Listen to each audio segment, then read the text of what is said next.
এই গ্রামটা দিনের আলোয় একদম সাধারণ।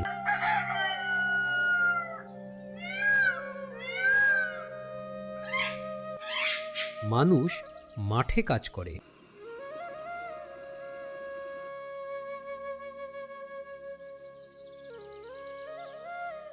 সন্ধ্যায় ঘরে ফেরে।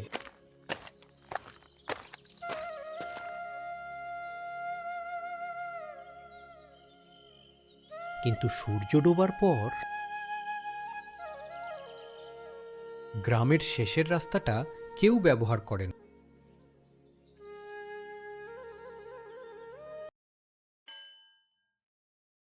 আজ অমাবস্যা, কেউ যেন জঙ্গলের ধারে না যায়। আজ রাতেই ভূতের হাট বসে। ভূতের হাট মানে কি? যেখানে মানুষ নিজেরটাই বিক্রি করে। জঙ্গলের ধারে বসে এক অভিশপ্ত হাট, মানুষ একে বলে ভূতের হাট।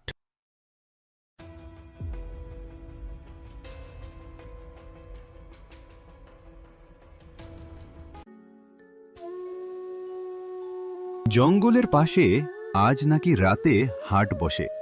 সেই হাটে নাকি মানুষ নিজেরাই নিজের বিক্রি করে। আজ অমাবস্যার রাত। আজ সেই জঙ্গলের রাস্তায় কেউ চলাফেরা করে না।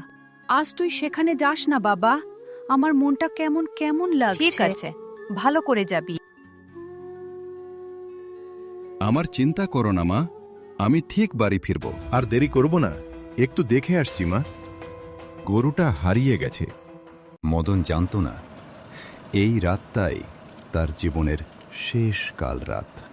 পাতার শব্দে মনে হয় কেউ পিছু নিচ্ছে। বাতাসে ভেসে আসে চাপা হাসি। এখন তো রাত অনেক হয়ে গেছে, এই গভীর রাতে এত আলো আসছে কথা থেকে। আমি ভূতের পাল্লায় পড়লাম না, ব্যাপারটা কিছুই বুঝতে পারছি না। এখানে টাকা চলে না, এই ভূতের হাটে দাম দেওয়া হয় হাত, চোখ, স্মৃতি আর জীবনের বছর দিয়ে। চারদিকে মানুষ আছে, কিন্তু কারো মুখে শব্দ নেই।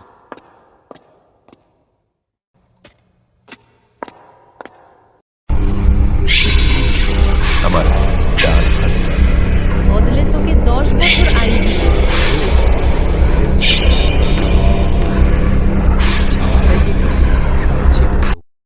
মদন, তুমি আমার নাম জানলে কি করে? তোকে জন্মের আগেই চিনি।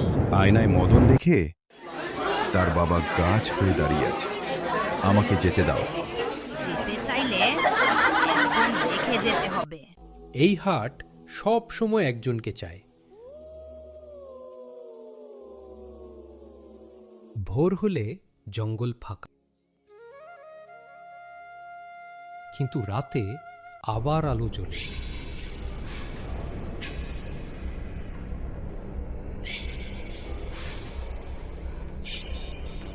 এক নতুন দোকানদার বসে, চোখ ফাঁকা, মুখ চেনা।